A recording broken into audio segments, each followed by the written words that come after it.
Hi, this is Brian. Welcome back to the Optimize interview series. Today, I'm thrilled to be chatting with Benjamin Spall about his great book, My Morning Routine: How Successful People Start Every Day Inspired. I got this book from Penguin Random House. Thank you again. And as a kind of a pre-release, and I got it. I thought, yeah, that looks really cool. Put it on the stack of books, and then for whatever reason, I found myself reading Daily Rituals, which is a great look at hundreds of history's greatest, artists and thinkers and whatnot, and what they did on a daily basis, which was fascinating. But some of them had much more optimized daily routines than others.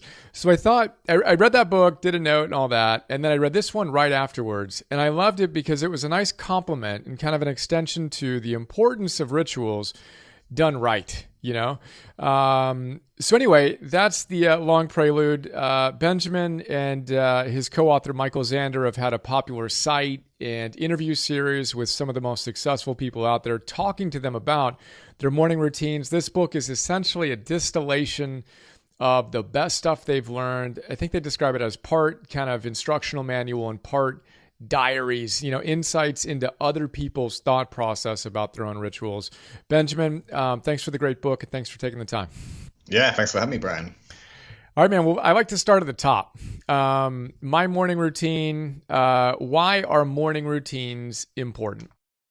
Yeah, so the way we look at it and the way we've always looked at it since we started our website approximately 5 years ago is the way you start the morning really is kind of the prelude to how you get into the rest of your day.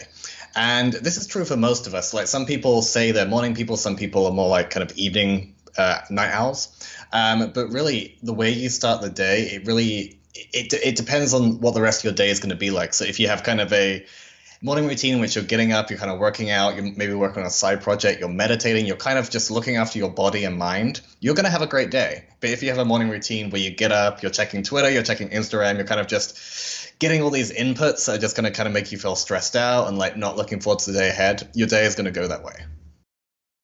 Therefore, start strong. So let's talk about some of the ways to actually do that. Before we do that, talk to us about decision fatigue. You guys make some good distinctions on that. How would you describe decision fatigue as it relates to morning routines?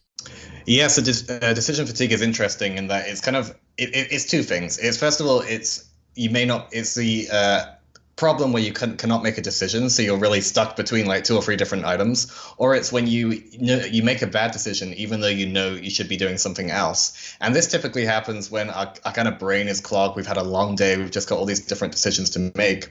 So what we say in the book is if you have certain decisions you need to make the next day, say like what outfit you're going to wear, what you're going to do, like what sport or something, make that decision the night before. And even though you may be a little bit groggy, it may be a little bit difficult, it means in the morning you're not making that decision and you're not kind of peeling that decision away from your brains where your brain could be doing something more productive at that time of day.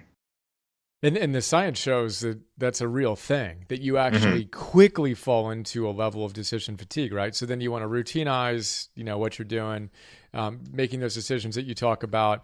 And then you talk about, I think you profile 7 different authors that we've covered in our Optimized Philosopher's Notes program, from Ryan Holiday and Scott Adams to Dave Asprey, Chris Guillebeau, and all these different great teachers and thinkers. I think it was Scott Adams who talked about the fact that he never wastes a brain cell in the morning thinking about what he's going to do. And he's happier than people that have to spend an hour thinking about what they're going to do for an hour. Talk to us about some of the routines that you've seen from some of your, kind of your favorite routines, if you will, from your favorite successful people. Yeah. Scott was interesting in that it was fascinating to sit and speak with him and have this conversation. But then we really had to distill. God, something like, after the transcript, it was something like 5,000 words we had to distill into this small interview. But yeah, when you read the book, you'll find that what is most common, what is least surprising actually, is how routine everyone's morning is. And that, of course, would be the way with the title of the book. But everybody really does. They do typically do the same thing every day. So when you talk about what is the most interesting routine, it can be those things. It could be the things to help your morning routine, or it could be the ones that are a little bit wacky, the ones that are crazy. Kind of Scott Adams is one of them. General Stanley McChrystal, he's another. He gets up at 4 a.m., immediately goes running. So those ones are the outliers. highest, but they're definitely some of the more impressive ones, and the ones that we say maybe you shouldn't be aiming for this right now. Maybe you should just take some of the easier elements and start from there. But it's definitely something to aspire to if that's something that interests you. So then let's talk about, we'll get into some of your tips on what you recommend people do. What should you not do from your research and understanding? Yeah, so there are several things you should not do, and one is very clear to us, and that is checking email, checking Twitter, checking any social media that's just going to make you kind of, maybe mad, maybe frustrated, just stressed out in the morning, because that's just a terrible way to start the day. And I always joke that I've been hearing this advice for about 3 years until I actually did it. But I was constantly hearing from people on our website. They said they kept their phone in another room overnight, so they would keep it in the kitchen, they would keep it in the living room. They wouldn't keep it on their bedside table. And I've been hearing that for like 3 years and I hadn't done it. And I eventually got around to doing it last year when my wife bought me a analog alarm clock that could go there. And it's been great. Honestly, I put my phone on airplane mode overnight. I put it in the kitchen. And then on a good day, I won't check it at all until after breakfast when we're about to leave the house. I'll occasionally check it if I need to, if I have a meeting or a call that I need to check to see if anything's shifted, I'll occasionally check it that way. But that has been a great way to kind of not have that input, not have all that stuff coming at me first thing in the morning. Yeah, that's awesome. I mean, just speaking from personal experience, once I go online, I simply cannot return to the state of creativity that I had before the inputs came in. And I'm so extreme about it. I don't use my phone, so I don't use a smartphone. My wife has dedicated her number to the very few people that have access to me. But it's a fascinating thing just to calibrate when we allow the inputs. And we'll talk about this some more as well in terms of your 5 tips. So let's actually go there. So then you talk about 5 tips for focused and productive mornings, whether you know those 5 tips offhand or not. What are the top tips that you recommend we think about doing as we structure our ideal morning? Yeah, I mean, honestly, the overall tip, I actually have a couple, so I'll go to one of them is to get enough sleep the night before. And when I actually started out with this book proposal, there was a whole third of the book was going to be focusing on sleep. And then we figured there's a lot of books on sleep by people with much better credentials than I. So we decided not to go down that path as much, but we do have a whole chapter in the book that looks at sleep and how if you don't get enough sleep the night before, you're really going to struggle to get the most out of your morning routine the next day. And I was actually recently at a conference where I was speaking with people and they told me that they had trouble forming a routine or at least sticking to one. So I quickly asked, I was like, how many hours of sleep do you get per night? And they were telling me 5 hours, 5.5 hours, 6 hours. And so it was quite clear. It was like these people are struggling to keep to a morning routine because they're constantly tired, especially the 5 hours or even less than that people. So I said to them, I was like, okay, well, you can read my book, here's my book, but you need to really just focus on your sleep first, because if you're not getting enough sleep, you're really going to struggle to get through the day. And the second tip, which is another important one, is to keep your routine short and easy to accomplish, especially in the beginning, as this actually greatly increases your chances of sticking to it. So many people, they'll read the book, they'll look at the workout chapter, for example, and they'll say, okay, starting on Monday, I want to run for half an hour every single day, and, we'll just go from there. And very quickly, especially if you don't normally run or do any aerobic exercises, very quickly you'll realize that this really isn't possible. It's really difficult. You may not even get through it at all. So you'll give up on the second day. And so what we advocate, whether for running, whether for meditation, yoga, anything else, we advocate just doing things in really small incremental steps, 5 minutes, 10 minutes, and just going from there. And if for example, you start a 5-minute a day meditation practice and that starts to get a little frustrating, like 5 minutes isn't enough, you can then add to that over time. But in the beginning, just really, really start out small, because then you can experiment with more things and not get tired of one or the other. Right on. Yeah, I had taken a little break in doing these interviews, and the first one I brought back was James Clear in his new book, Atomic Habits. And, he makes the point, you got to make it easy. Less than 2 minutes is one of his things of make it easy to actually get it done, celebrate it, and then build on it exactly the way you described. And then the sleep. Yeah, I mean, it's insane, right? Only 5% of us or something like that can deal with less than 7 hours of sleep a night. The rest of us, I'm certainly in the group that needs more than 7 hours. We simply can't function at a higher level. So then if you want to have a great morning, you need to start the night before. You talk about that in the book and you reference Cal. I talk about Cal Newport a lot, his shutdown complete ritual, and the fact that, I forget how you describe it, but basically your morning begins the night before. Tomorrow begins today is the phrase you use, which I really liked. Awesome. High fives, thumbs up to all of that. What else? What other tips come to mind? I'm actually looking at my notes. You had to write the to-do list, which you kind of mentioned. Stick to it. Do your most important work first. I like that. Don't check your email, which you just mentioned, first thing in the morning. You also talk about cutting out morning meetings and calls, right? I'll let you riff on that. Yeah, so that isn't that whole point won't be possible for everyone, but we do make a point, like, depending on how senior or junior you are in the company, you can push. So like if you're very junior in the company and you're just thinking, okay, I don't want to be doing these morning meetings and calls, I want to do something more productive, you can speak to your boss, you can speak to your supervisor, and for a less important meeting or call, just say, okay, I've really got to do this. Is it okay if I sit out this meeting or call? And some will say no, some will be skeptical for sure. But over time, you'll start to get some yeses. And if you get these yeses, so you can sit out these things, do work hard in this time and do what you said you were going to do. And then over time, you'll be able to sit out more and more. And when it gets to the point where these meetings and calls are something that you have to take, that you're running them, you of course set the agenda and maybe push them to the afternoon yourself. But this is just a great way, especially if you're employed, to actually just give yourself some more time, give yourself some more autonomy that you may not otherwise have. Right on. Yeah, and I riffed in the note on the fact that John Maxwell discovered that his best time was in the morning, and he used to have breakfast meetings all the time. And when he made that distinction, he never scheduled another breakfast meeting in his career. He used that time for the most important work. And you, as Cal says, you accrete that value over an extended period of time and you get some great things done. And then Scott Adams. I was just going to say that's exactly right. And we're speaking at about 2 p.m. California time.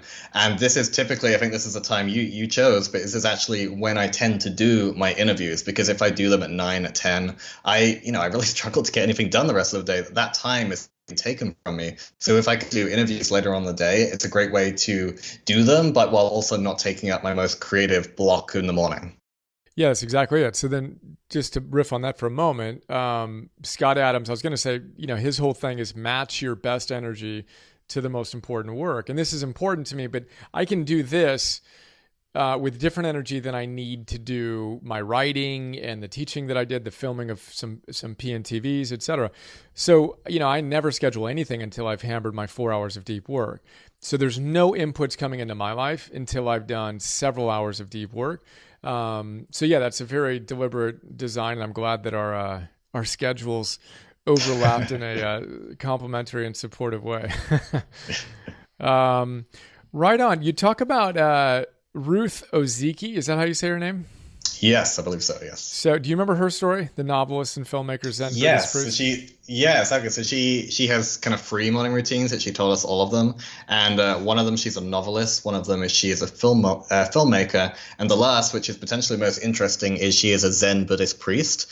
And I can't remember the exact details of all of them, but I do remember that the Zen Buddhist priest one was most interesting because she spent a lot of time to herself, a lot of time in meditation, and a lot of time doing yoga, and it was really just a time for her to kind of relax in the morning. And I'm sure the practice itself may not be the most relaxing thing, but just it's basically a very extreme example of what we advocate in terms of our meditation chapter, in that just allowing yourself this time in which you can either do nothing, you can think about the future, you can think about the past, but giving yourself this time is a great way to look at the day and kind of look forward.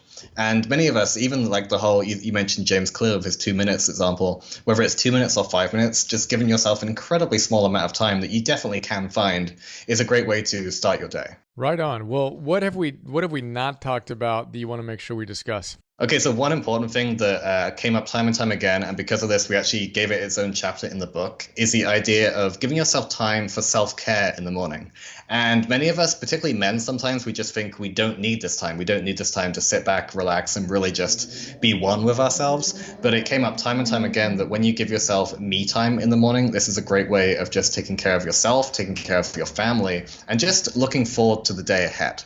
And one other section, and we had a whole chapter on this as well, is traveling. So many people speak to us and they say, how do I keep my morning routine up when I'm traveling? And this is difficult. We're not going to pretend it's not. But several things that we found is many people, whether many people find that they can actually sleep quite well on a plane. So if you sleep well on a plane, we suggest actually having an overnight flight so you have that time, and then you wake up, you land, you wake up, and you can just go about your morning routine. It may be in a different city, it may be in a different country, but you can just get right into it. If you don't sleep well on a plane, you can make sure that you arrive in your destination city the night before, you have a good night's sleep in your hotel, and then you can start your morning routine that way.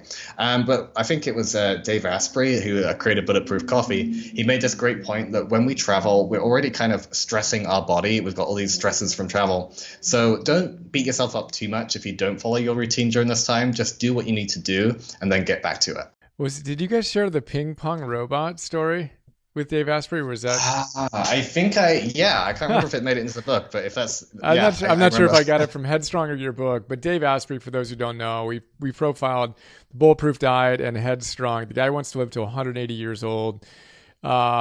He takes his 100 plus supplements a day, and he has a ping pong robot to work out his brain. Just absolute genius. Right on. Cool. Was there anything else that you want to share, or are you feeling good? So the last point that I always bring up with people is the importance of just kind of giving yourself grace if you miss part of your routine. So we always ask this question at the end of our interviews, whether for the website or the book, and we say to people, what do you do if you fail to follow your morning routine?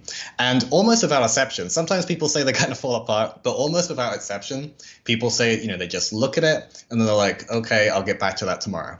And that could be the full routine, that could just be a part of it. But, these things happen. Sometimes, our kid is sick, or we just wake up late and we can't get to work. These things happen. So, if you do have a bad day, if you fall off track, if you fail to follow a part of your routine, don't worry about it and just get back to it tomorrow. Right on. And then what's the biggest routine that you've created, the most impactful routine you've created in your own life? Yeah, so my own is very, very simple, and I mentioned part of it earlier about keeping my phone in the kitchen, because if I don't keep my phone in the kitchen, honestly, I will wake up and it'll be about an inch from my face immediately as I scroll through Instagram. So that's been a great learning for me. But just having that quiet time, and often I'll get up and then my wife will get herself ready for work, and I'll just be making breakfast in the kitchen. And my routine is nowhere near as impressive as someone like Stanley McChrystal's or Dave Asprey's. But just having that time where we can have breakfast together, neither of us are really looking at our phones, so we're not talking about the news, we're not talking about any emails, we're just kind of talking about our own days ahead. That's just a really nice way to do it. And I sometimes have a 5 or 10 minute meditation in there. I'll just have a little bit of time. But it's a nice, calm way to start the day. And especially with how our days are nowadays, just very, very stressful for many of us, it's just nice to have that quiet moment in the morning. So, yeah, that's awesome. I mean, it's the little things, I think, done consistently that create the biggest impact. That, again, is a big part of my work, is optimizing. It's just those little incremental optimizations, aggregated, compounded over an extended period of time, that make the biggest difference. I love the self-compassion when you skip a day. Just get back at it. Don't miss 2 days, though, if you actually want to create a habit. It's habit suicide, as we've discussed in our work together. But anyway, this is great stuff. Where can people find you? My Morning Routine, again, the book. I forget the website. Is that the website too? Yeah, so the website is mymorningroutine.com, and you can go to that address or mymorningroutine.com/book to find the book, and it's on Amazon, everywhere else, local bookstores. And you can find me personally at benjaminspall.com and on Twitter and Instagram at @benjaminspall. Right on. And then what's your favorite interview out of the hundreds you've done? Which is your favorite one? Do you think our audience would love? Man. Yeah, I think we've brought it up a lot, but I really love the Stanley McChrystal interview. It's in the book. That was a transcript one. That was when I had a call with him, and I have to say, after having a phone call with him, I've never been nervous about having to interview anyone in the future, because he was honestly very friendly. He was great, but just his prestige, that coming into that interview. So that was something else. Right on. Cool, Benjamin. Well, thank you so much. Keep up the great work, and have a great morning tomorrow. Yeah, you too. Thanks, Brian.